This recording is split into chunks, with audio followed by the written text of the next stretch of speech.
오늘 함께 보실 말씀은 신약성경 사도행전 26장 17절 18절 2절 말씀입니다. 사도행전 26장 17절 18절 2절 말씀 함께 보시겠습니다. 제가 가진 성경으로 신약성경 233페이지에 있습니다. 다 함께 한 목소리로 읽겠습니다. 이스라엘과 이방인들에게서 내가 너를 구원하여 그들에게 보내어 그 눈을 뜨게 하여 어둠에서 빛으로 사탄의 권세에서 하나님께로 돌아오게 하고 죄사함과 나를 믿어 거룩하게 된 무리 가운데에서 기업을 얻게 하리라 하더이다. 아멘. 자리에 앉으시겠습니다.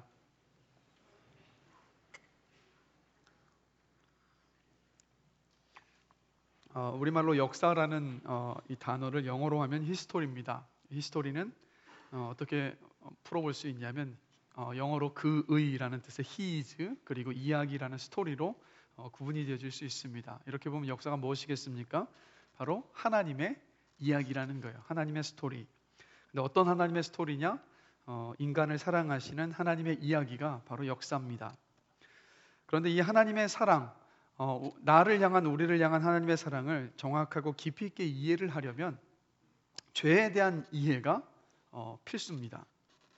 기독교는 그래서 여러분 죄에 대해서 다른 어떤 종교들보다도 기독교는 죄를 강조하다 보니까 세상적으로 믿지 않는 사람들이 봤을 때 좀 부정적으로 보고 그리고 인간 정신을 좀 이렇게 학대하는 그런 종교로 오해를 많이 받아왔습니다. 그러나 여러분 기독교는요 죄를 강조한다고 해서 절대 사람의 어떤 정신을 학대하는 종교도 아니고 도리어 세상 속에서 벌어지는 악하고 나쁜 일들을 보면서도요 우리 그리스도인들은 낙심하거나 절망하지 않습니다. 예를 들면 세계 1차 대전과 2차 대전을 끝마치고 나서요 그때 당시까지 세계 1차 대전, 2차 대전 전까지 수많은 지성인들과 사람들은 어떤 기대감을 가지고 있었어요. 뭐냐?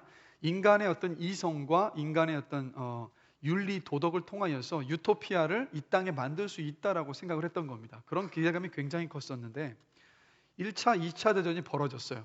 전쟁이 일어난 것만으로도 참혹했는데 여러분이 아시는 것처럼 나치 독일이 수백만 명의 유태인을 학살하지 않았습니까? 그래서 이 2차 대전까지 다 끝나고 나서 이 사회가 굉장히 절망적인 분위기로 바뀌어져 버렸어요. 왜냐하면 인간에 대한 소망을 둘 수가 없었기 때문입니다. 그래서 그때 당시에 여류 작가로 활동하고 있었던 도로시 세이어즈라는 사람이 그때 당시의 상황을, 절망적인 상황을 이렇게 표현을 합니다. 인간이 죄인이라는 사실을 외면하고 윤리와 사회의 진보를 믿으며 인간을 희망적 존재로 이해했던 사람들이야말로 가장 낙담에 빠져버렸다. 그 인간의 악함을, 인간에게 기대를 걸고 있다가 그 수백만 명의 사람들을 학살하고 죽이는 그 악함을 보자 이들이 낙담에 빠져버린 거예요. 그런데 뒤이어서 이 도로시 세이어즈가 이런 말을 합니다. 그러나 그리스도인의 경우는 이와 다르다. 그리스도인들도 다른 사람들처럼 크게 충격을 받고 슬퍼하지만 경악에 빠지지는 않았다. 왜냐하면 인간 본성 자체에 대해서 사람이 착하고 그리고 사람이 무언가 유토피아를 이룰 수 있다는 그 견해를 가진 적이 없었기 때문이다. 그래서 이런 사람에 대해서 사람이 죄인이고 악하다라는 관점을 갖고 있다 보니까 이미 사람은 악하다라는 것을 알고 있었고 그래서 2차 대전 때 그런 악함이 일어났다 하더라도 이건 원래 사람이 악했기 때문에 벌어진 일이라고 그리스도인들은 충격은 받았지만 절망에 빠지지는 않았다라는 거예요. 그래서 여러분 돌아보면요 저와 여러분들 교회에 올 때마다 우리가 죄에 대한 이야기를 많이들 나누고 들으시지만 죄에 대한 분명한 지식은 도리어 저와 여러분에게 무엇을 줍니까? 위로를 줍니다. 왜냐하면 인간이 왜 이렇게 악을 저지르는지를 알게 해주고 그리고 내가 왜 이렇게도 끊임없이 죄를 지으며 살아가는지를 이 성경이 그 죄를 통해서 명쾌한 답을 저와 여러분에게 주기 때문입니다. 그리고 그냥 내가 죄를 잘 짓는다는 그 차원을 넘어서서 무엇을 바라보고 꿈꾸게 합니까? 소망을 품게 합니까? 내 죄를 용서하여 주시는 하나님의 은혜까지 바라볼 수 있기 때문에 그래서 죄에 대한 분명한 지식은 우리에게 위로를 줘요. 그래서 여러분 오늘 함께 읽은 이 본문은 예수님께서 바울을 부르시고 그에게 주셨던 사명입니다. 자, 오늘 본문 말씀을 다시 한번 한 목소리로 한번 읽어보겠습니다.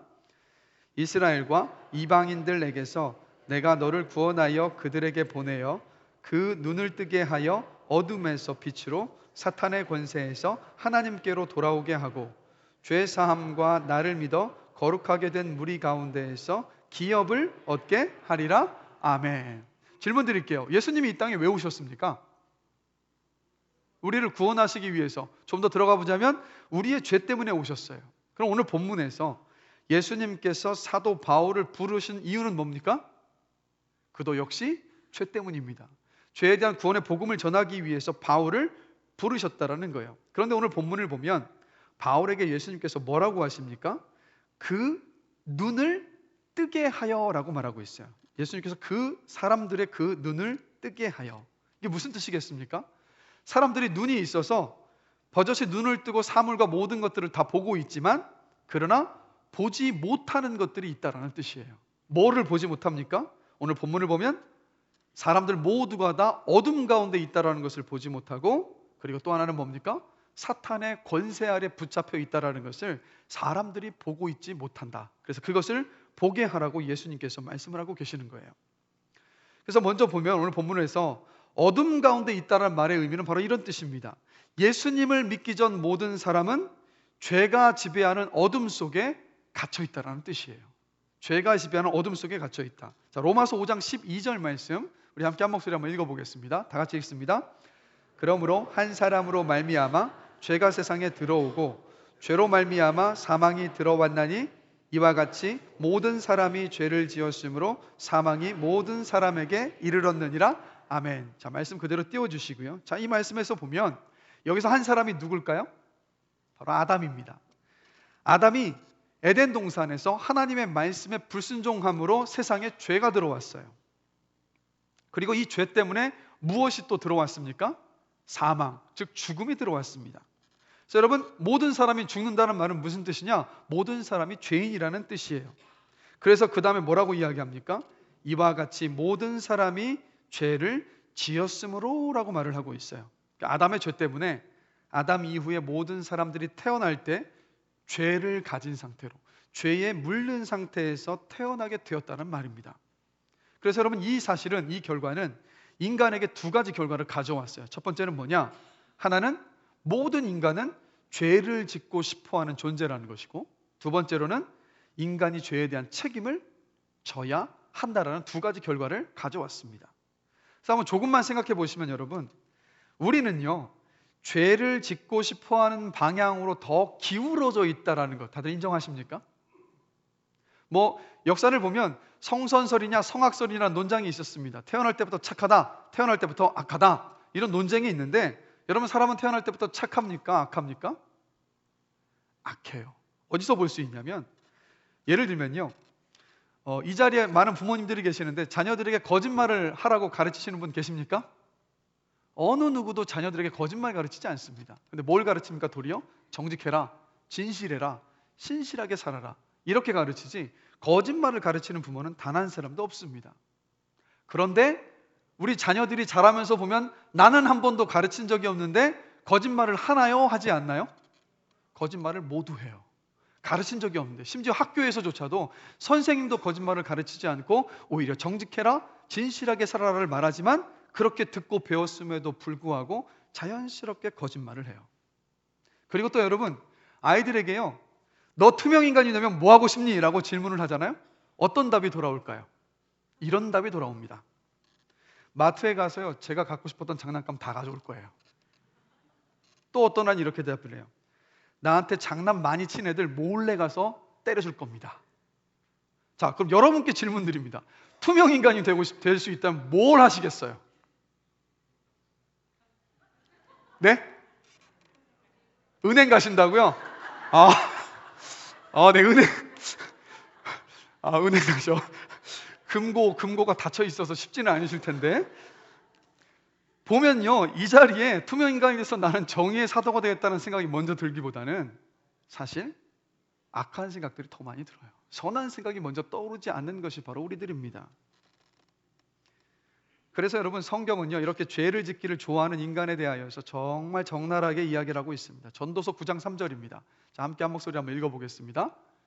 모든 사람의 결국은 일반이라 이것은 해 아래에서 행해지는 모든 일 중에 악한 것이니 곧 인생의 마음에는 악이 가득하여 그들의 평생에 미친 마음을 품고 있다가 후에는 죽은 자들에게로 돌아가는 것이라. 이게 사람에 대해서 적나라하게 말해주고 있어요. 또 한 구절이 있습니다. 로마서 3장 23절도 함께 한번 읽어보겠습니다. 모든 사람이 죄를 범하였음에 하나님의 영광에 이르지 못하다니. 모든 사람이 죄를 범해서 하나님의 영광에 이르지 못했다. 원래 사람은 창조될 때 하나님의 형상을 따라 지음받은 존재예요. 그런데 그 영광에 이르지 못하게 된 것이 바로 사람입니다. 그런데 여러분, 이것뿐만이 아니에요. 성경은 사람이 겉으로 드러나는 악한 행동뿐만이 아니라 선한 행동마저도 그 내면에, 겉으로는 선한 행동이지만 그 내면에 악이 숨어 있음을, 죄가 있음을 폭로하고 있다는 것을 아십니까? 마태복음 6장 2절에서 4절 말씀, 자, 함께 한번 보시겠습니다. 다 같이 읽겠습니다. 그러므로 구제할 때에 외식하는 자가 사람에게서 영광을 받으려고 회당과 거리에서 하는 것 같이 너희 앞에 나팔을 불지 말라.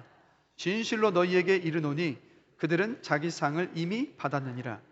너는 구제할 때에 오른손이 하는 것을 왼손이 모르게 하여 내 구제함을 은밀하게 하라. 은밀한 중에 보시는 너희 아버지께서 갚으시리라. 아멘. 이 말씀이 뭡니까? 그때 당시 바리새인들이 가난한 사람들을 도왔어요. 정말 열심히 도왔어요. 그런데 정말 그 사람을 불쌍히 여겨서 베푸는 마음으로 했던 것이 아니라 그 내면의 동기는 뭐였느냐? 칭찬을 듣기 위한 동기가 그 안에 있었던 거예요. 그래서 예수님께서 하셨던 말씀이 네가 겉으로는 그 착한 일을 하고 있지만 나는 그 내면의 동기를 보고 있다. 그건 위선이라는 거예요. 즉 속에 숨은 동기는 숨은 동기가 있는데 그것을 숨기고 착한 일을 할 수 있는 존재가 바로 사람이라는 것을 예수님께서 말씀하고 계셨던 겁니다. 그래서 뭘 말합니까? 폭력이나 도둑질이나 강도직 같은 그런 나쁜 일을 할 때뿐만이 아니라 사람은 이웃을 돕거나 심지어는 어떤 종교적인 기도를 한다던가 다른 어떤 것을 할 때조차도 우리 안에 무엇이 도사리고 있다는 거예요? 죄악된 마음이 늘 도사리고 있는 것이 사람이라는 것을 예수님께서 말씀해 주셨던 거예요. 그럼 우리는 질문을 던져봅니다. 왜 이렇게 성경은, 예수님은 우리 죄의 어떤 인간의 죄악된 모습을 이렇게 적나라하게 계속해서 말씀하고 계시는 것일까요?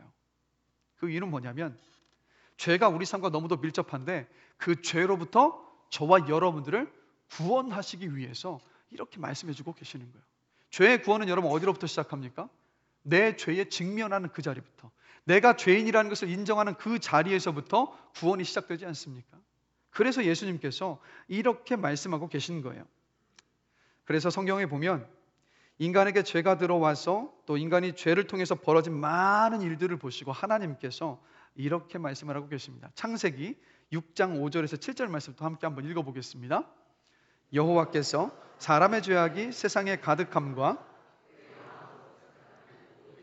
항상 악할 뿐임을 보시고 땅 위에 사람 지으셨음을 한탄하사 마음에 근심하시고 이르시되 내가 창조한 사람을 내가 지면에서 쓸어버리되 한 사람으로부터 가축과 기는 것과 공중의 새까지 그리하리니 이는 내가 그것들을 지었음을 한탄함이니라 하시니라. 아멘.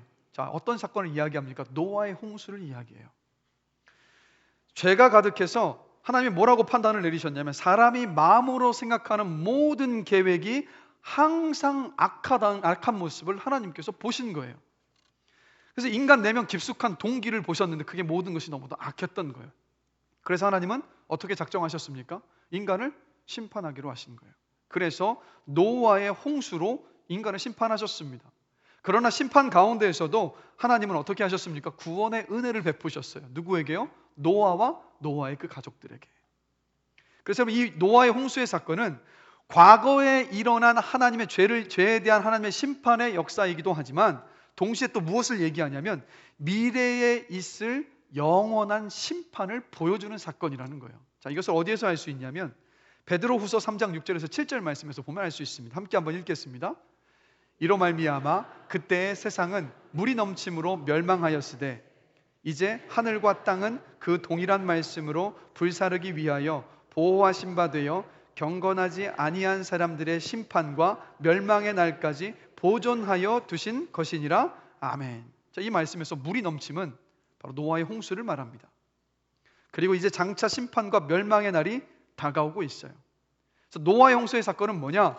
하나님 앞에서 인간이 살아왔던 모든 삶을 결산받을 그날, 그 날을 보여주는 모형이 바로 노아의 홍수의 사건이었습니다.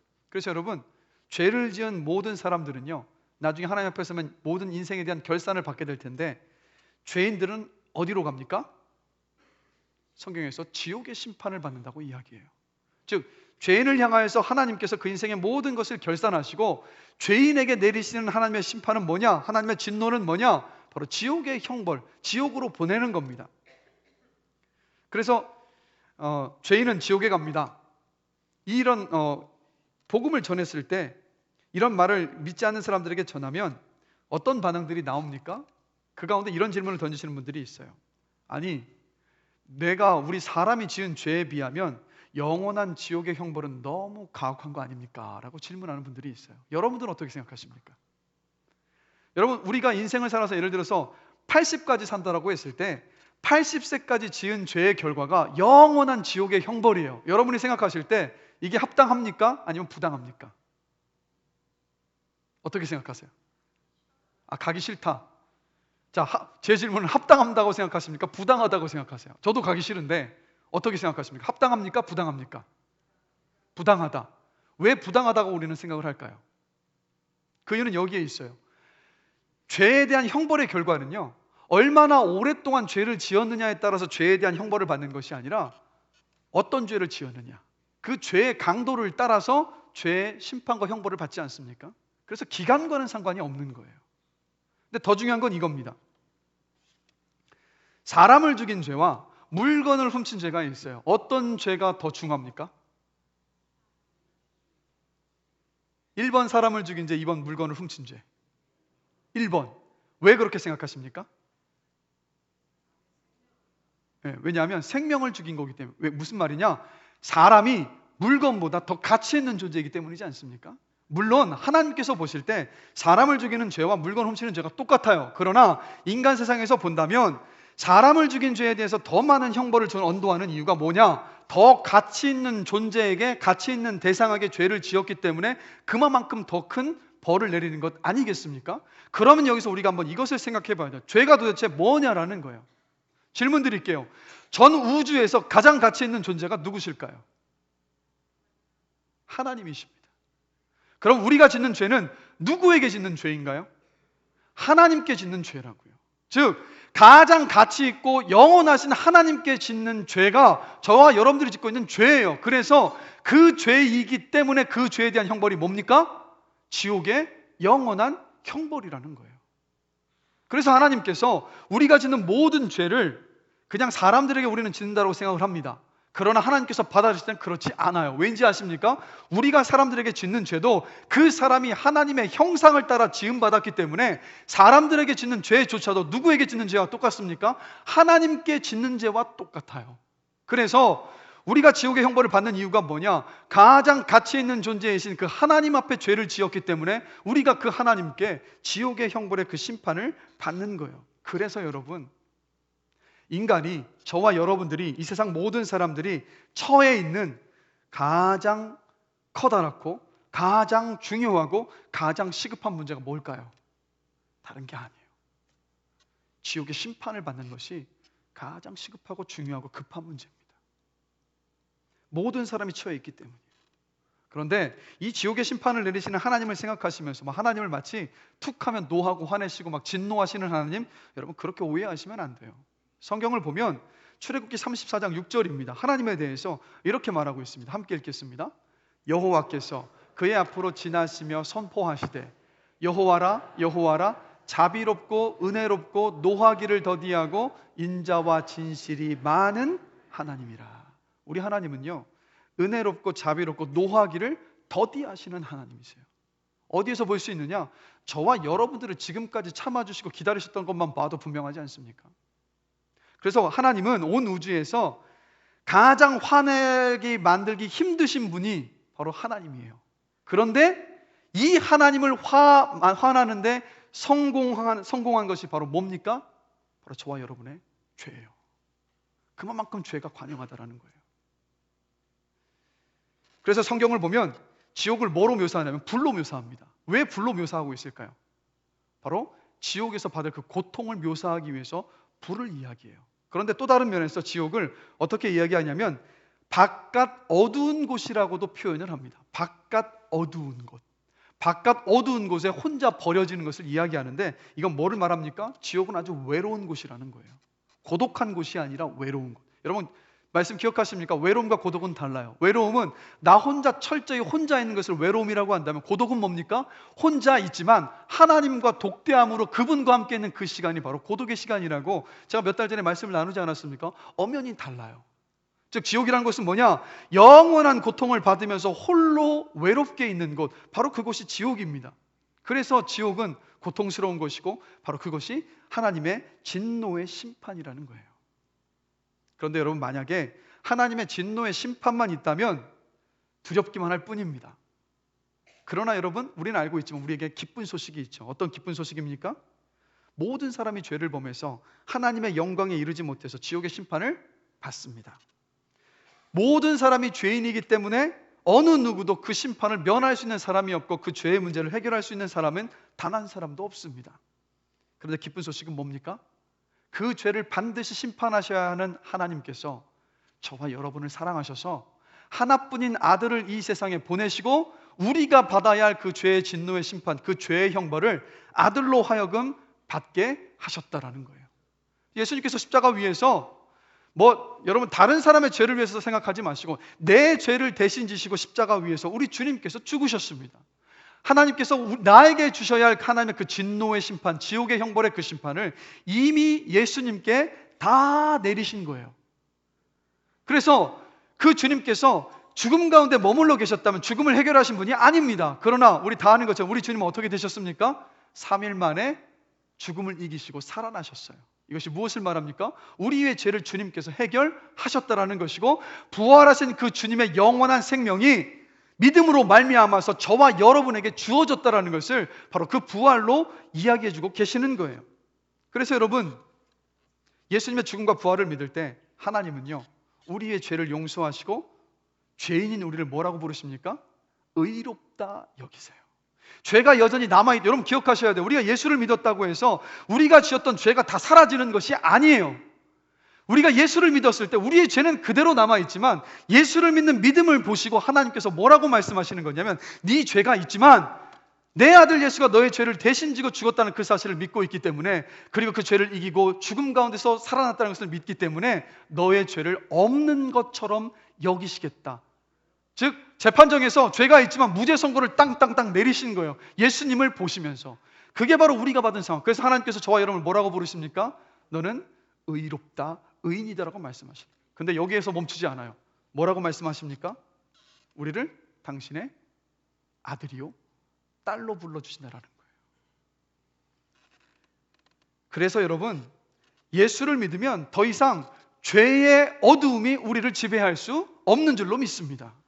우리가 예수를 믿어서 죄를 지을 수는 있어요. 그러나 그 죄가 우리를 영원히 올가매지 못합니다. 왜요? 우리는 예수의 십자가가 있기 때문에, 십자가의 능력을 믿고 있기 때문에 회개함으로 서면 주님께서 다시 우리를 회복시켜 주시는 그 은혜가 매일 우리에게 부어지기 때문이에요. 그래서 더 이상 여러분, 우리의 인생 가운데, 예수를 믿는 저와 여러분의 인생 가운데 죄는 주장할 수 없어요. 우리는 죄의 권세 아래 묶인 사람들이 아니라 하나님의 은혜와 사랑에 묶인 사람들인 줄로 믿습니다. 그래서 우리는 죽음을 두려워하지 않고 죄의 용서함을 받았음을 믿으면서 어디를 기다립니까? 무엇을 기다립니까? 영원한 하나님의 나라, 천국을 고대하며 기다리는 사람들이에요. 이게 바로 하나님께서 저와 여러분에게 주신 은혜요 선물입니다. 우리는 알고 있어요, 이렇게. 그러나 예수님을 믿지 않는 사람들은 모릅니다. 자신들이 죄의 어둠에 사로잡혀 있다는 것조차 몰라요. 저는 최근에 우리나라에 그 화성 연쇄살인범, 또 나중에 공소시효가 끝나고 난 다음에 드러나지 않았습니까? 저는 그 모습을 보면서 얼마나 끔찍하고 안타까운지 모르겠어요. 분명히 처음부터 그 마음으로 시작하지는 않았겠지만, 그러나 죄를 지으면 지을수록 자신이 죄에 사로잡힌 것을 모른 채 점점 더 완악해져가는 그 모습을 단적으로 보여주는 사건이 아니겠습니까? 이게 바로 인간의 모습이에요. 몰라요, 자신이 죄인이라는 것을. 죄에 완전히 묶여있다는 것을. 또 하나님도 모르고 예수님을 통하여서 보여주신, 열어주신 그 구원의 길도 사람들은 모릅니다. 그게 여러분, 믿지 않는 세상 사람들의 모습이에요. 그러면 우리는 질문을 던져봅니다. 하나님께서 저와 여러분에게 이 구원의 은혜를 주시면서 저와 여러분을 구원하시고 불러내신 이유가 무엇이라고 생각하십니까? 나 혼자만 구원의 은혜를 누리며 살아가라고 부르셨을까요? 그렇지 않아요. 오늘 본문을 보면 사도 바울을 부르셨을 때 뭐라고 말씀합니까? 세상 사람들의 눈을 뜨게 하여 어둠에서 빛으로 사탄의 권세에서 하나님께로 돌아오도록 하기 위해서, 그 통로로 사용하기 위해서 저와 여러분들을 부르셨다라는 거예요. 그래서 여러분, 저와 여러분의 사명이 무엇인지 아십니까?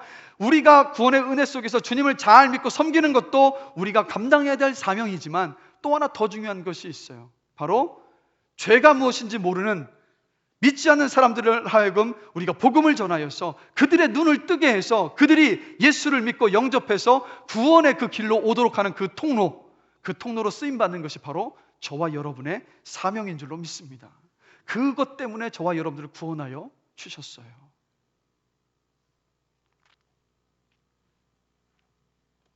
그래서 여러분, 하나님은 지금도 전도에 미련한 것으로 사람들을 계속해서 구원하고 계십니다. 이 사명을 기억하시면서 우리가 아직도 죄 가운데 묶여있고 죄의 권세 안에 묶여있지만 그 죄 안에서 자유함도 누리지 못한 채 멸망의 심판을 받으러 걸어가고 있는 것도 모른 채 살아가고 있는 그 사람들을 향하여서 우리가 전도에 미련한 것이지만, 그러나 그 전도만이 그 사람을 구원할 수 있는 유일한 길임을 믿으면서 복음을 담대하게 전하시는 저와 여러분이 되시기를 주님의 이름으로 간절히 기도합니다. 우리가 그냥 바라봐야 할 사람들이 아니라는 거예요. 두 번째로, 오늘 본문을 보면 예수님을 믿지 않는 사람들은 모두 사탄의 권세 아래에 있다라고 이야기하고 있습니다. 자, 에베소서 2장 1절과 2절 말씀 우리 함께 한 목소리 한번 읽어보겠습니다. 그는 허물과 죄로 죽었던 너희를 살렸도다. 그 가운데서 행하여 이 세상 풍조를 따르고 공중의 권세 잡은 자를 따랐으니 곧 지금 불순종의 아들들 가운데서 역사하는 영이라. 자, 말씀 그대로 띄워주십시오. 자, 여기서 말하는 그때가 언제입니까? 1절에서 말하는 허물과 죄로 죽었던 때, 즉 구원받기 전을 이야기해요. 즉 우리가 구원받기 전에 어떠했다라고요? 사탄의 권세와 지배 아래 있었다라고 말씀이 이야기하고 있습니다. 그래서 여러분, 인생에요 수많은 일들이 벌어집니다. 가정에서도 벌어지고 개인적으로도 벌어지고 나라에도 벌어지고 사회에도 벌어지는데, 우리는요 당장 우리 눈앞에 보이는 사람이나 어떤 그 문제가 원인이라고만 생각을 합니다. 그러나 성경은 뭐라고 이야기합니까? 그 현상으로 보여지는 그 사람이나 그 문제가 다가 아니라 그 배후에 문제가 있어요. 그게 뭐라고요? 사탄이 지배하고 사탄이 일하고 있다는 것을 성경이 이야기해주고 있다는 거예요. 그래서 말씀을 준비하면서 성경 안에서 사탄이 벌이고 있는 수많은 일들을 찾아볼 수가 있었어요. 자, 예를 들면 이런 겁니다. 사탄은요 복음을 들을 수 있는 기회가 왔을 때 계속해서 방해를 한다는 걸 아시죠? 예를 들면 이런 겁니다. 복음을 딱 들으려 치면 막 쓸데없는 공상, 거슬리는 전화벨 소리가 들려오고 응급 상황이 갑자기 생기고, 그전에는 생각나지 않다가 갑자기 처리해야 되는 어떤 일들이 갑자기 떠올라가지고 내 마음을 막 흐트러버리고, 또 평소에는 찾아오지 않던 친구가 이상하게도 또 복음을 들으려 치면 그때 찾아오는 그런 일들, 바로 여러분 사탄이 마귀가 방해하고 있는 거예요. 어쩌면 주일날 예배 드리러 올 때도 비슷한 일들을 여러분 경험하고 계시지 않으십니까? 유독 제자반에 참여하고 예배에 참여할 때마다 이상한 일들이 벌어져서 나로 하여금 마음을 흐트러뜨리고 방해하고 집중하지 못하게 하는 많은 일들, 여러분 그냥 보지 마십시오. 사탄이 계속해서 방해하고 있다는 것을 기억하셔야 돼요. 그런데 방해하고 있기 때문에 두려워만 하실 것이 아니라 지금 내가 믿음 안에서 잘 가고 있기 때문에 사단이 나를 흔들고 있다는 것을 기억하게 되시길 주님의 이름으로 간절히 기도합니다. 우리가 믿음을 잘 지키면 사단도 가만히 있지 않아요. 그런데 우리가 믿음을 잘 지키고 있지 않으면 사단도 우리를 더 이상 방해하지 않아요. 그냥 놔둬도 되니까. 방해를 받으셨습니까? 그럼 잘 가고 계신 거예요.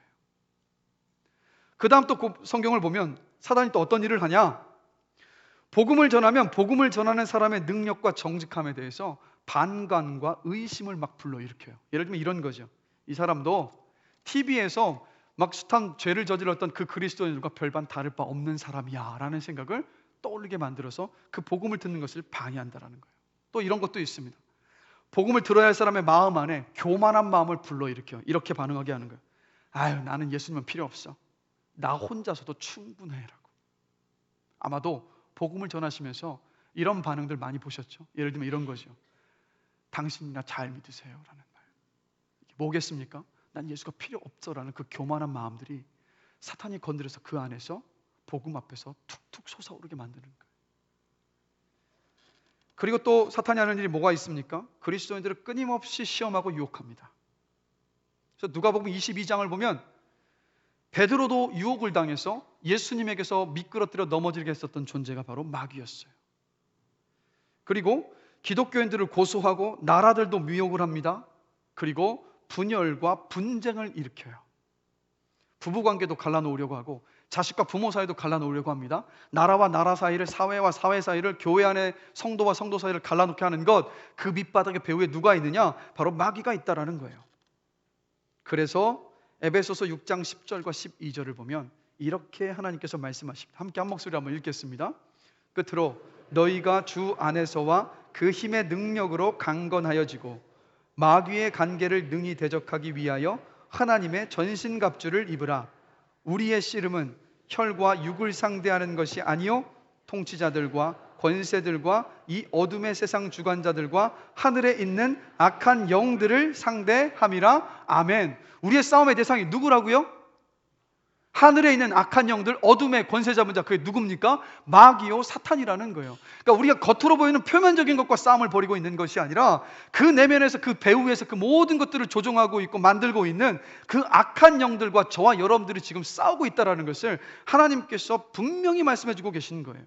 그래서 여러분, 어떤 관계와 사건들 속에서 벌어지는 불평과 미움과 다툼, 시기, 질투, 실망, 좌절, 두려움, 모든 것들이 바로 마귀가 쥐고 흔드는 것들입니다. 그래서 예수님을 믿지 않는 사람들은요, 안타깝게도 이 악한 영에 대해서, 이 사탄에 대해서 알지 못해요. 왠지 아십니까? 이미 사탄의 지배 아래 묶여있기 때문에 그것이 어떤 상황인지조차도 알지 못한다는 거예요. 그래서 예수를 믿지 않아서 구원받지 못한 모든 사람들이 이 사탄의 권세 아래 지금 묶여서 지금도 살아가고 있다는 거예요. 그 사탄의 권세 아래 묶여있기 때문에 지옥의 심판을 받으러 가고 있다는 것조차도 모른 채 지금 살아가고 있다는 겁니다. 그래서 여러분, 우리가 기억해야 될 것은 뭐냐? 예수님을 믿는 저와 여러분들은 더 이상 사탄의 권세 아래 있지 않습니다. 할렐루야. 골로새서 2장 14절에서 15절 말씀 함께 한번 보시겠습니다. 함께 읽겠습니다. 힘차게 한번 읽습니다. 우리를 거스리고 우리를 대적하는 의문에 쓴 증서를 도말하시고 제하여 버리사 십자가에 못 박으시고 정사와 권세를 벗어버려 밝히 드러내시고 십자가로 승리하셨느니라. 아멘. 이게 뭘 말합니까? 우리 주님께서 십자가 위에서 사단의 그 모든 권세를 깨끗하게 이기셨다라는 거예요. 주님께서 십자가에 하신 그 사건이 바로 그거예요. 그래서 예수님께서 요한복음 1장 12절을 보면 또 이렇게 말씀하시죠. 영접하는 자, 곧 그 이름을 믿는 자들에게는 하나님의 자녀가 되는 권세를 주셨으니. 예수 믿기 전에 사탄의 권세 아래 놓였던 저와 여러분들이지만 예수의 그 십자가 위에서 사탄의 권세가 완전히 무너지고 주님께서 승리하신 것을 믿는 믿음 안에 있을 때 우리는 어떻게 되었다고요? 하나님의 자녀가 된 줄로 믿습니다. 하나님의 자녀가 되는 권세를 저와 여러분들에게 하나님께서 부어주셨다라는 거예요. 그래서 이 말은 뭡니까? 사탄이 아무리 우리를 넘어뜨리려고 하고 공격하려 한다 할지라도, 의심 가운데 흔들리게 만들고 우리를 분열시켜서 막 찢고 나뉘어지게 한다 하더라도, 이 말은 뭐겠습니까? 우리는 예수 그리스도의 이름의 능력으로 그 사탄의 권세와 그 모든 방해와 유혹들을 이길 수 있다라는 말씀이라는 거예요. 어떻게 이깁니까? 우리 안에 예수를 믿었을 때 성령을 주셨잖아요. 성령이 누굽니까? 진리의 영, 생명의 영, 우리를 새롭게 하시는 영, 그리고 하나님의 능력의 영이신 줄로 믿습니다. 그래서 우리 안에 성령께서 계시기 때문에 우리는 마귀의 권세 앞에 짓눌리지 않아요. 마귀의 방해 공작 앞에 넘어지지 않습니다. 그 앞에 두려워하지도 않습니다. 왜요? 주님이 이미 십자가 위에서 이기셨기 때문인 줄로 믿습니다. 자, 여러분, 축구 경기 같은 거 한번 보시면 경기 결과를 모른 채 보면 어떻습니까? 조마조마하죠. 우리나라가 예를 들어서 독일이나 스페인처럼 축구를 잘하면 그냥 편안하게 볼 텐데, 우리가 편안하게 볼 수 있었던 적이 단 한 번도 없지 않습니까? 질까봐 조마조마해요. 그런데 이미 결과를 안 축구 경기를 보면 여러분 어떻습니까? 마음이 편하다 못해서 졸리죠. 그러니까 안 볼 만큼 똑같습니다. 여러분 기억하십시오. 우리는 끊임없이 사탄이 우리를 공격해오는 영적인 전쟁의 한복판 가운데 우리가 있습니다. 그러나 이것을 기억하셔야 돼요. 우리는 이미 예수 그리스도께서 십자가 위에서 이기신 싸움을 싸우고 있는 줄로 믿습니다. 승리는 이미 여러분의 것이에요. 승리는 이미 우리 것이에요. 누구 때문에요? 예수 그리스도 때문에.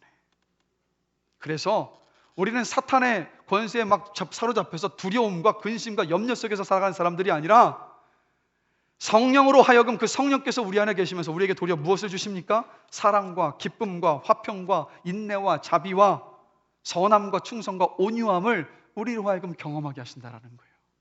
이게 바로 예수 믿는 자에게 하나님께서 주시는 성령으로 인한 선물인 줄로 믿습니다.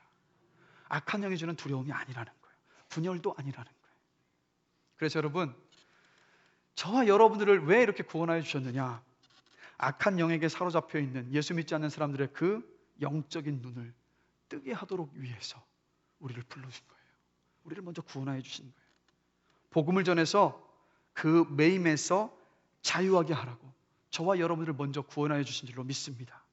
그래서 나만 성령이 주는 어떤 그 열매들을 경험하며 그 기쁨과 감사함 속에 있는 것이 아니라 아직도 주님을 알지 못하는 많은 사람들, 그들에게 복음을 전해서 그들이 구원을 받아서 그들도 역시 똑같이 성령으로 인해서 경험하게 되는 사랑과 기쁨과 화평과 인내와 자비와 양성과 충성과 온유와 절제를 그들도 경험하기를 원하시는, 그게 바로 하나님의 뜻이요 계획인 줄로 믿습니다. 그래서 우리가 복음을 전해야 하는 거예요. 그래서 다시 한번 말씀드립니다. 관계와 사건들 속에서 생기는 불평과 미움과 다툼과 시기와 실망과 좌절, 두려움, 모든 것을 지금 마귀가 쥐고 흔들고 있다는 것을 여러분 기억하셔야 돼요. 그래서 우리는 이 영적 전쟁을 매일 치르고 있습니다. 그래서 우리 진짜 적은 부부싸움을 하는 남편도 아니고 아내도 아니고 내 앞에 펼쳐진 그 문제가 우리 진짜 적이 아니에요. 그 문제도 그 갈등도 해결받아야 하는 것은 분명하지만 우리의 진짜 적은 뭡니까? 바로 그 배후에서 쥐고 흔들고 있는 그 마귀 사탄이 저와 여러분의 진짜 적인 줄로 믿습니다.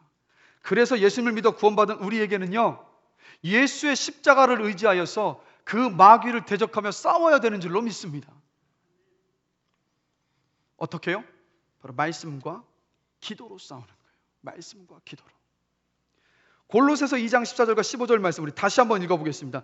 그 마귀와의 싸움에서 승리의 확신을 주는 말씀이죠. 아까 읽었던 말씀입니다. 다시 한번 읽겠습니다. 골로새서 2장 14절과 15절 함께 읽겠습니다.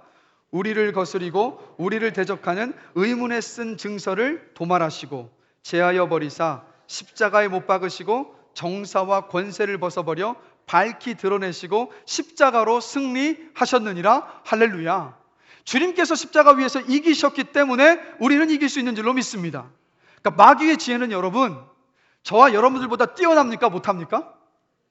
우리보다 훨씬 뛰어나요. 그냥 뛰어난 게 아니라 우리보다 훨씬 뛰어나요. 아주 비교할 수 없을 만큼. 그래서 우리가 마귀의 유혹 앞에 흔들리는 것 아니겠습니까? 우리 힘으로는 감당할 수가 없어요. 그러나 기쁜 소식은 뭡니까? 우리 예수님께서 십자가 위에서 그 마귀를 이기셨습니다. 그래서 우리가 이 말씀을 붙잡아야 하는 거예요. 십자가에 못 박으시고 정사와 권세를 벗어버려 밝히 드러내시고 십자가로 승리하셨느니라. 그래서 이 말씀을 붙잡을 때 그래, 나는 마귀와의 그 영적 싸움에서 이길 수 있어라는 확신을 가지고 그 싸움을 맞서서 싸울 수 있다라는 거예요. 그래서 바로 말씀이 이 영적 전쟁에서 우리 가운데 확신을 줍니다. 예수님께서 이기셨기 때문에 야고보서 4장 7절에서 이렇게 말해요. 함께 읽겠습니다. 그런즉 너희는 하나님께 복종할지어다. 마귀를 대적하라. 그리하면 너희를 피하리라. 아멘. 어떻게 하라고요? 마귀를 피하라고요? 아니요, 마귀를 대적하라고요. 왜 대적하라고 하십니까? 예수님께서 이미 이기셨기 때문에 예수를 믿는 믿음 안에 있는 저와 여러분에게 마귀를 이기신 그 능력이 우리 가운데 이미 임하여 있기 때문에 우리는 어떻게 하면 된다고요? 맞서 싸우면 되는 거예요. 어떻게 해요? 나사렛 예수 그리스도의 이름으로 선포하면서 대적하면 되는 거예요. 그래서 여러분, 우리의 어떤 심령과 마음들을 흔드는 신앙과 믿음을 흔드는 많은 일들이 있다면, 흔들리고 계시다면 그냥 표면적인 것만 바라보지 마시고 지금 악한 영들이 나를 유혹하고 있다는 것을 기억하시면서 예수 그리스도의 이름으로 대적하며 승리하신 여러분들 되시기를 주님의 이름으로 축원합니다. 그리고 또 하나, 여러분, 진리의 말씀 안에서 우리가 또다시 알 수 있는 것이 무엇인지 아세요? 사탄도 하나님의 창조물임을 우리는 압니다. 어디에서 압니까? 욥기를 보면 알 수 있어요. 욥이 신앙과 믿음을 잘 지키고 있으니까 하나님께 와서 이렇게 말합니다. 하나님이 욥에게 재산도 주시고 건강도 주시고 자녀도 많이 주시니까 그래서 하나님을 잘 믿고 섬기는 것 아닙니까? 라고 하나님께 따져 물어요. 그러자 하나님께서 뭐라고 하십니까? 그래, 한번 재산도 가져가 보고 다 한번 해봐라. 그러나 그 생명만큼은 네가 가져갈 수 없다라고 못 박지 않으십니까? 뭘 말합니까? 사탄이 아무리 지혜롭게 우리를 유혹하고 넘어뜨리는 많은 일들을 한다 하더라도 하나님의 안에 있다. 그래서 우리는 로마서 8장 28절의 말씀을 믿음으로 받을 수 있는 거예요. 왜요? 믿는 자들에게 모든 것이 합력하여 선을 이루느니라. 아멘. 악한 일조차도, 잘못된 일들조차도 하나님 안에 있기 때문인 줄로 믿습니다. 그래서 그 믿음으로 우리는 이 땅을 살아가는 것이고, 그 믿음으로 마귀와 대적하며 싸우는 사람들이 바로 저와 여러분인 줄로 믿습니다. 혹시 작년에 보셨던 그 워룸이라는 영화 혹시 기억하십니까? 워룸, 전쟁하는 방이라는 뜻으로 기도에 대한 영화였죠. 그 영화를 보면 부부간의 갈등과 분열로 이 가정이 막 깨지려고 하는 그 가정이 있었는데, 그 가정의 아내였던 엘리자베스가 우연히 누구를 만나냐면 윌리엄스라는 할머니를 만납니다. 독실한 크리스찬이고 매일 기도로 골방에 들어가서 기도하고 있는 기도의 여인이었는데, 이 할머니를 만났어요. 그러다 보니까 관계를 가지면서 있다가 엘리자베스가 자신의 가정의 상황을 이야기를 합니다. 그러자 그 이야기를 자초지종을 다 들었던 엘리자베스 할머니가, 이 윌리엄스 할머니가 엘리자베스에게 이렇게 말을 합니다. 맞서 싸워야 돼요. 초점을 진짜 적에게 돌려야 돼요. 숨어 있기를 원하는 적, 당신을 방해하려는 적, 당신을 속이고 주님과 남편에게서 떼어놓으려는 적, 그가 일하는 방식은 원래 그래요. 사탄은 훔치고 죽이고 파괴하려고 와요. 당신의 기쁨을 훔치고 있어요. 당신의 믿음을 죽이고 가정을 지금 파괴하려고 해요. 그래서 기도로서 싸워야 돼요. 그리고 진짜 적을 하나님의 말씀으로 당신의 집에서 내쫓아 버려야 돼요. 지금 싸워야 할 때예요. 진짜 적과 싸워야 할 때예요 라고 그 할머니가 이야기해요. 그러자 이 윌리엄스 할머니 이야기를 듣고 엘리자베스가 집에 돌아가서 자기도 기도의 골방을 만듭니다. 그리고 기도를 하기 시작해요. 근데 기도를 했는데 아무 일이 나타나지 않아요. 집안에 변화가 없는 것처럼 보여요. 기도를 내가 더 해야 하는가 갈등하는 마음으로 다시 기도의 골방으로 들어갔을 때 그 앞에 붙여놨었던 3개의 말씀 성경 구절들이 이 엘리자베스의 눈길을 사로잡습니다. 바로 이 말씀이었어요. 요한복음 10장 10절입니다. 함께 한번 읽어보겠습니다. 도둑이 오는 것은 도둑질하고 죽이고 멸망시키려는 것뿐이요, 내가 온 것은 양으로 생명을 얻게 하고 더 풍성히 얻게 하려는 것이라. 아멘. 그 다음 말씀은 데살로니가 전서 3장 3절입니다. 함께 읽겠습니다. 주는 미쁘사 너희를 굳건하게 하시고 악한 자에게서 지키시리라. 아멘. 그다음 마지막 말씀이 야고보서 4장 7절이었어요. 함께 읽겠습니다. 그런즉 너희는 하나님께 복종할지어다. 마귀를 대적하라. 그리하면 너희를 피하리라. 아멘. 이 말씀을 딱 보자마자 다시 한번 일어서서 힘을 내서 이 엘리자베스가 말씀을 붙잡고 벌떡 일어나서 그 영적 전쟁을 다시 시작합니다. 거실로 나가요. 그리고 이렇게 선포합니다. 마귀야, 네가 어디 있는지는 모르지만 내 말을 들을 수 있다는 건 내가 알아. 너 지금까지 내 마음을 가지고 놀았지? 오랫동안 내 마음을 가지고 놀았지? 그러나 이제 더는 안 돼. 너는 이제 끝장이야. 예수님께서 이 집의 주인이셔. 너는 이제 더 이상 이 집에 머무를 수 없어. 거짓말과 비난을 모두 가지고 예수의 이름으로 당장 나가. 너는 내 결혼을 가져갈 수 없어. 내 딸도 가져갈 수 없어. 내 기쁨을 빼앗아가는 네가 나는 진절머리가 나. 그것도 변화될 거야. 내 기쁨은 친구에게서 오지 않아. 내 일에서 오지도 않아. 내 남편에게서 오지도 않아. 내 기쁨은 오직 예수 그리스도에게서 나와. 잊었을까 봐 다시 말하지만 예수님은 이미 너를 이기셨어. 그러니까 네가 있던 지옥으로 돌아가라고 선포해요. 그러자 그 다음부터 이 엘리자베스의 기도가 끊이지 않습니다. 믿음의 선포로 대적하며 그 영적인 싸움을 싸워 나갔을 때 남편이 돌아오고 그 가정이 깨어지려 했던 그 가정이 회복되는 모습을 우리가 그 영화 속에서 보지 않았습니까? 여러분, 똑같아요. 제가 간절히 기도하는 것은 엘리자베스의 이 선포가 저와 여러분의 선포가 되기를 간절히 기도합니다. 기억하세요. 예수님은 이미 사탄을 이기셨습니다.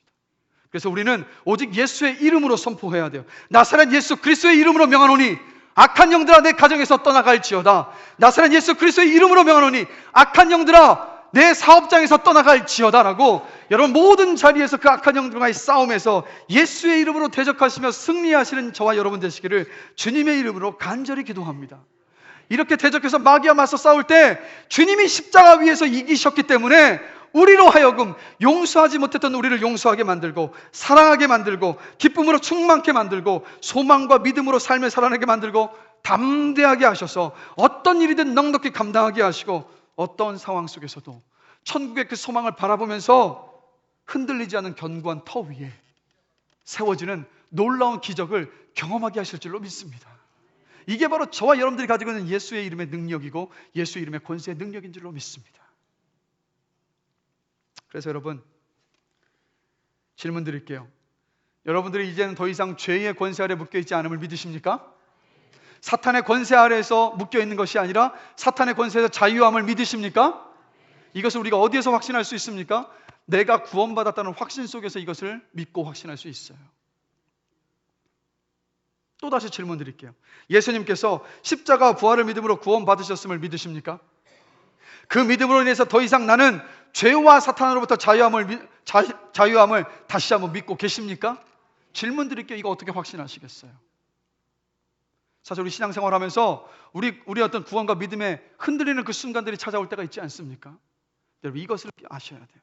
구원은요, 믿음의 어떤 크기와 힘에 달린 것이 아니라 그 믿음의 진실성에 달려 있습니다. 믿음의 크기와는 무관해요.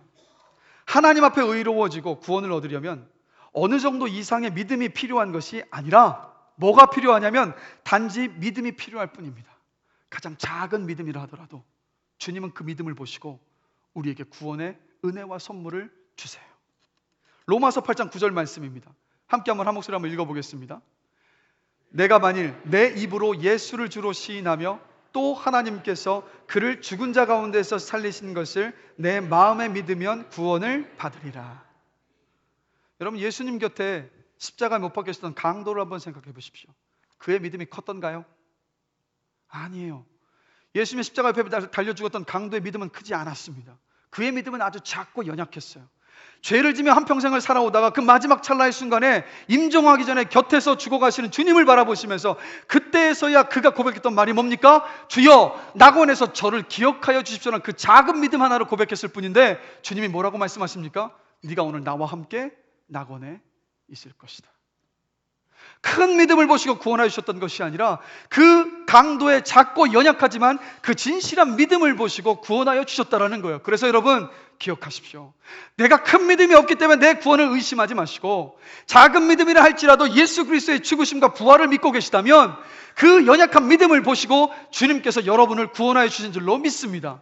그래서 구원의 확신 가운데 흔들리지 마시고 그 구원의 확신 가운데 살아가시는 여러분 되시기를 주님의 이름으로 간절히 기도합니다. 그리고 또 한 가지 이것을 기억하셔야 돼요. 우리의 그 상태를 기억하셔야 되는데, 주님이 저와 여러분의 손을 붙잡고 계신 줄로 믿습니다. 근데 여러분, 만약에 우리의 힘과 능력으로 구원을 받아야 한다면 주님의 손을 내가 꽉 잡아야 돼요. 그런데 한번 생각해 봅시다. 우리의 소나기의 힘이 주님의 손을 꽉 잡고 놓치지 않을 만큼 강하던가요? 아니라고요. 우리는 수도 없는 유혹 속에서 그 손을 미끄러뜨리고 놓을 때가 얼마나 많습니까? 우리에게서 주님의 손을 붙잡으려 한다면 그 손에서 우리는 놓아버릴, 미끄러질 수 있어요. 그러나 기억하셔야 돼요. 우리의 손은 연약하고 약할지 모르지만 우리 손을 붙잡고 계신 주님의 손은요, 강하고 불강력적이어서 그 소나기에서 우리는 벗어날 수 없는 줄로 믿습니다. 주님이 우리를 붙잡고 계시기 때문에, 그 주님의 손길이 너무나도 강하기 때문에 우리는 결코 주님 안에서 떨어질 수 없어요. 그래서 말하지 않습니까? 우리 주님 어떻게 하신다고요? 상한 갈 때 꺾지 않으시고 꺼져가는 심지도 끄지 않으시는 주님이신 줄로 믿습니다. 그렇게 여러분, 이 땅을 살아가실 때 의심이 오는 순간들이 있습니다. 그럴 때 나 구원받지 못한 건 아닌가라는 의심하지 마시고, 내 작은 믿음이라 할지라도 그 믿음 보시고 구원해 주신 주님의 그 놀라우신 그 은혜를 붙잡으시면서 구원의 확신 속에서 나는 더 이상 죄의 권세 안에 놓여 있지 않아, 나는 사탄의 권세 안에 묶여 있는 자가 아니라 예수의 이름의 능력으로 사탄에 대적하면서 믿음으로 살아가는 사람이야 라고 선포하시면서 승리하시는 저와 여러분 되기를 주님의 이름으로 간절히 기도합니다. 이 삶의 놀라운 어떤 체험 속에서 여러분, 그냥 여러분의 만족과 기쁨과 평안함과 감사 속에서 머물러 계시지 마시고 그 은혜를 누려야 할 사람들을 바라보시면서 복음을 담대하게 전하는 저와 여러분 되기를 주님의 이름으로 간절히 기도합니다. 복음에는 능력이 있어요. 한 가지만 말씀드리고 말씀을 마무리 지을게요. 데니스 저닝원이라는 한 사람이 있었습니다. 어릴 때부터 아버지의 용납과 인정에 고팠었던 이 데니스 저닝원은 아버지에게서 인정받기 위해서요, 공부도 열심히 하고 운동도 열심히 하고 악기도 최선을 다해서 열심히 합니다. 그런데 아버지가 인정을 못 받는 거예요. 그러자 어떤 문제까지 왔냐면 계속해서 인정을 못 받기 시작하니까 정체성이 안 그래도 약했는데 그 정체성이 완전히 흔들려 버리기 시작했어요. 그러면서 어떤 상황까지 돼버렸냐면 근본적인 자신의 성 정체성까지 흔들려서 동성애에 빠져버렸습니다. 미국 남부에 살고 있는데 지금도 미국 남부는요 굉장히 보수적인 신앙을 가지고 있는 주들이 있는데, 그러다 보니까 동성애자들에 대한 그 시선이 너무도 따가우니까 어디에 가서 말도 못하고, 그래서 혼자 가슴 속에 품고 외롭게 고독 속에서 어두움 가운데서 그렇게 점점 밑바닥까지 떨어지는 그런 삶을 살고 있었어요. 그런데 그런 가운데 어릴 때 주 앞에 교회에 나가서 신앙생활했던 것을 떠올리면서 그 마음 안에 이런 생각이 든 거예요. 하나님은 절대로 나를 그냥 두시지 않을 것이다.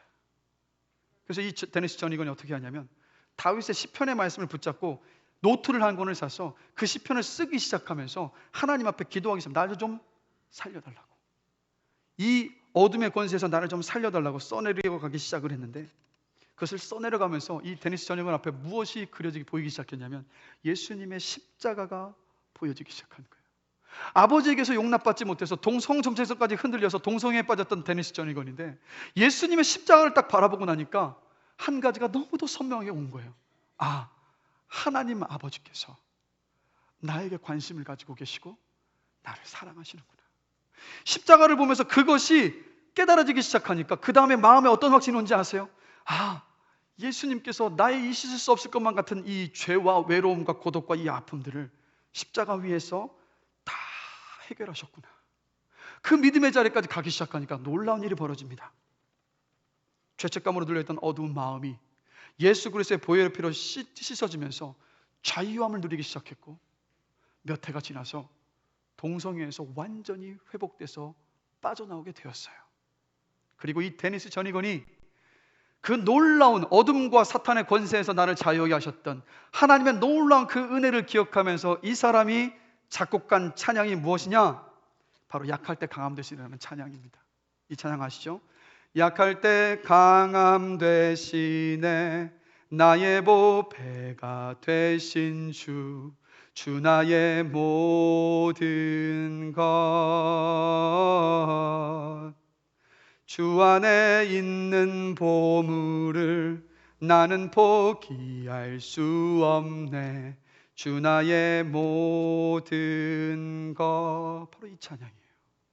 여러분, 어떤 어둠의 권세 가운데 있다 하더라도, 사탄의 올무 안에 완전히 사로잡혀서 그 인생이 절망과 고통과 두려움 가운데 있다 할지라도 예수의 십자가 안에는 그 어둠과 사탄의 권세로부터 이기게 하는 능력이 있는 줄로 믿습니다. 그래서 여러분, 우리는 이미 그 죄와 사탄의 권세로부터 자유한 사람들이에요. 그러나 다시 말씀드립니다. 우리만이 그 자유함 속에서 살아가라고 우리를 부르신 것이 아니라, 여러분의 가족 친지를 한번 생각해 보십시오. 아직도 그 죄의 권세 아래 사로잡혀 있고 사탄의 권세 아래 사로잡혀 있는 분들이 있지 않습니까? 여러분의 이웃들은 어떻습니까? 직장 동료는 어떻습니까? 우리 가만히 있으면 안 돼요. 그대로 있다면 그들 모두 하나님의 지옥의 심판대를 향하여서 지금도 매일매일 점점 가까이 걸어가고 있다는 것을 기억하시면서, 여러분, 우리 새생명 주제를 맞아서 1년에 단 한 차례지 않습니까? 이번 한 번만이라도 여러분 입술을 열어서 전도에 미련한 것이지만 복음을 전하는 저와 여러분 되시기를 주님의 이름으로 간절히 기도합니다. 그래서 여러분들이 전한 그 복음으로 인하여서 사망과 죽음의 굴레 안에서 얽매여서 고통과 두려움과 어둠 가운데 있던 그 영혼들이 여러분이 전한 복음을 통해서 주 앞에 돌아오는 그런 귀한 복음의 통로로, 구원의 통로로 쓰임받는 저와 여러분들이 되시기를 주님의 이름으로 간절히 기도합니다. 우리 들었던 말씀을 생각하시면서요, 함께 찬양하겠습니다. 우리 저 죽어가는 내 형제에게라는 찬양입니다. 그 가사 하나하나를 생각해 보시면서 잃어버린 영혼들, 정말 주님을 만나서 구원받아야 할 영혼, 어두움 가운데서 자유함을 얻어야 하고 사탄의 권세에서 해방을 받아야 할 그 심령들을 함께 생각하시면서 이 시간 함께 찬양하시겠습니다. 저 죽어가는 내 형제에게.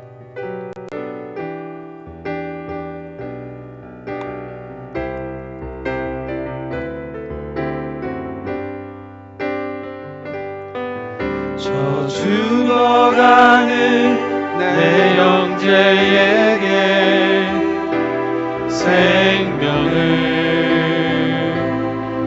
주소서. 흑암의 권세에 매여 내일을 빼앗긴 저들에게 저 소망 없는 텅 빈 가슴에 새 날을 주소서. 고통의 멍에에 매여 신음하고 있는 저들에게 아버지여 이 백성 다시 살게 하소서. 묶였던 자 자유케 되는 영광의 날을 주소서. 아버지여 이 나라 주의 것 되게 하소서. 영원하신 하늘 아버지 다시 섬기게 하소서. 아버지여 이 백성 다시 살게 하소서. 아버지여 이 백성 다시 살게 하소서. 묶였던 자 자유케 되는 영광의 날을 주소서. 아버지여 이 나라 주의 것 되게 하소서. 영원하신 하늘 아버지 다시 섬기게 하소서. 우리 함께 이 시간 기도하기를 원합니다. 먼저 감사하며 기도하기를 원해요. 하나님, 죄의 그 어둠의 권세에서 빛으로 불러주시고 사탄의 권세에서 자유하게 하셔서 하나님의 자녀 삼아주신 것 감사합니다. 아직도 죄의 그 어둠에 갇혀있고 사탄의 권세에 묶여있는 이들에게 복음을 전하겠습니다. 성령님 도와주셔서 담대케 하여 주시고 온유한 마음으로 사랑을 담아서 복음을 전하게 하여 주십시오. 나를 통해서 일하여 주십시오. 그리고 내 삶에 벌어지는 겉으로 드러난 것만 바라보는 것이 아니라 그 이면에서 벌어지고 있는 영적인 전쟁을 보게 하여 주시고 말씀과 기도로 싸우겠습니다. 예수 그리스도의 이름의 능력으로 선포하며 싸우겠습니다. 이미 이긴 싸움인 줄로 알고 믿음으로 대적하며 싸우겠습니다. 나를 지켜주시고 가정을 지켜주시고 사회를 지켜주시고 직장을 지켜주시고 사업장을 지켜주시고 우리의 자녀들을 지켜주시고 이 나라를 지켜주시옵소서라고 우리 이 시간 들었던 말씀을 생각하시면서 함께 선포하시며 기도함으로 나아가시겠습니다. 다 같이 기도하겠습니다.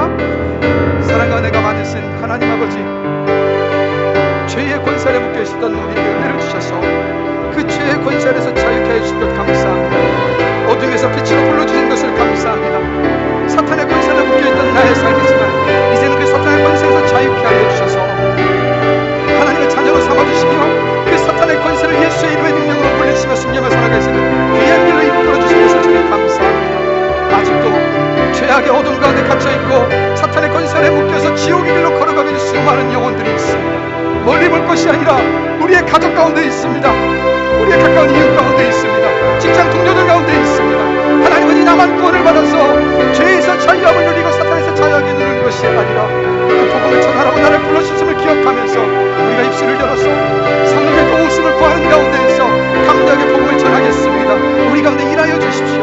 그리고 내 삶 가운데 벌어진 수많은 일들 겉으로 보여지는 것이 다가 아니라 나의 진정한 싸움은 혈과 혈에 있는 것이 아니라 바로 영적인 싸움에 있음을 말씀을 통해서 이야기하는 것을 내 가슴 속에 새깁니다. 하나님 아버지, 예수의 이름의 능력으로 선포하는 가운데에서 마귀와 대적하게 해주시고 마귀와 맞서 싸워서 승리하며 이기는 싸움이 되게 하여 주시옵소서. 우리 모든 사랑하는 성도들에게 함께 하여 주셔서 이제 주님의 이름으로 선포하는 가운데에서 나를 두렵게 하고 내 가정을 깨며 나를 혼란 속에 가져 분열시키는 모든 것들 앞에서 대적하며 싸우는 가운데에서 주의 능력과 그 성공 놀라운 그 승리의 영광을 받아들이는 부족함이 없도록 주께서 역사하여 주시옵소서. 하나님 아버지, 우리가 죄인이었을 때에 주님 우리를 찾아봐 주셔서 죄의 어둠 가운데 묵혀져 있었고 사탄의 권세 아래 묶여서 사탄의 종노릇 하고 있던 우리들, 지옥을 향해서 걸어가고 있었던 하나님의 진노의 심판을 받아마땅한 우리를 우리가 먼저 찾은 것이 아니라 찾아봐 주셔서 구원해 주신 것 감사합니다.